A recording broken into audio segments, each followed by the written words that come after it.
15 बच्चे जिनके सपने यहाँ राख होते नज़र आए हैं इस इमारत में, आज ये इबादत लिख रही है उस भ्रष्टाचार की जो मुख्यमंत्री योगी आदित्यनाथ के समक्ष हो रहा था, उनकी मौजूदगी में हो रहा था, और बावजूद उसके पूरे के पूरे आला अधिकारी, पूरी की पूरी सरकार नतमस्तक थी शिक्षा माफियाओं के समक्ष।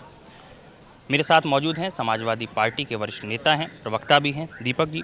दीपक जी, क्या दृश्य था जो आपने अपनी आंखों से देखा? कल से आप यहाँ मौजूद हैं। देखिए, उत्तर प्रदेश की राजधानी लखनऊ के अलीगंज में कल जो भीषण आग हादसा हुआ, उसने अंदर से दिल को एकदम से झकझोर करके रख दिया। हम सभी लोग मर्माहत हैं। देखिए, मैं समझता हूँ जो मौतें हुई उसमें पूरी सिस्टम की फिरौती है, सिस्टम की नाकामी, और मुख्यमंत्री जी का एक रटाया विभाग है SIT। मैं समझता हूँ SIT के लिए भी एक SIT की जांच होनी चाहिए, क्योंकि हर मामले में लीपापोती करने के लिए आप SIT की आपको कर। ये बिल्डिंग 8-9 साल से बनी हुई है, जब से सरकार है।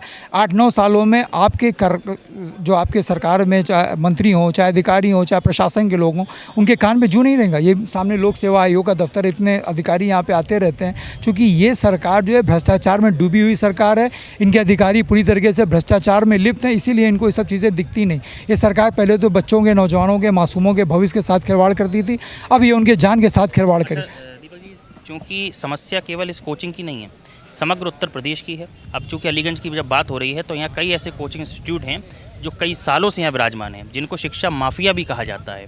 उनके एक इशारे पर पूरा का पूरा सरकारी तंत्र चलता है।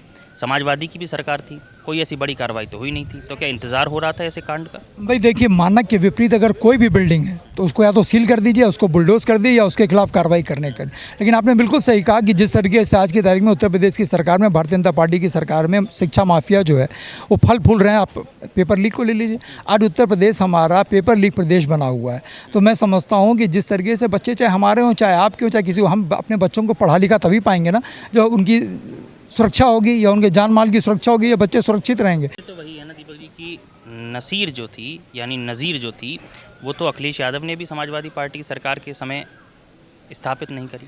देखिए, हाथ से किसी की सरकार में हो, मैं उसका कोई पॉलिटिकल माइलेज या कोई, मैं उसकी राजनीतिकरण नहीं करना चाहता, कोई राजनीति की बात नहीं करना चाहता। लेकिन अगर आप सर्वे कर लीजिए तो पिछले 9 साल से इनकी सरकार है। 9 साल में इन्होंने क्या कार्रवाई की? 9 साल से इनकी सरकार है ना, 10 साल होने को है। ये सरकार चली की बेला है। अगर सरकार कुछ की होती तो आज ये हादसे नहीं, तो लगातार हादसे आज भारतीय जनता पार्टी की सरकार में जितने हादसे हुए, उतने हादसे पूर्व की सरकारों में नहीं हुए।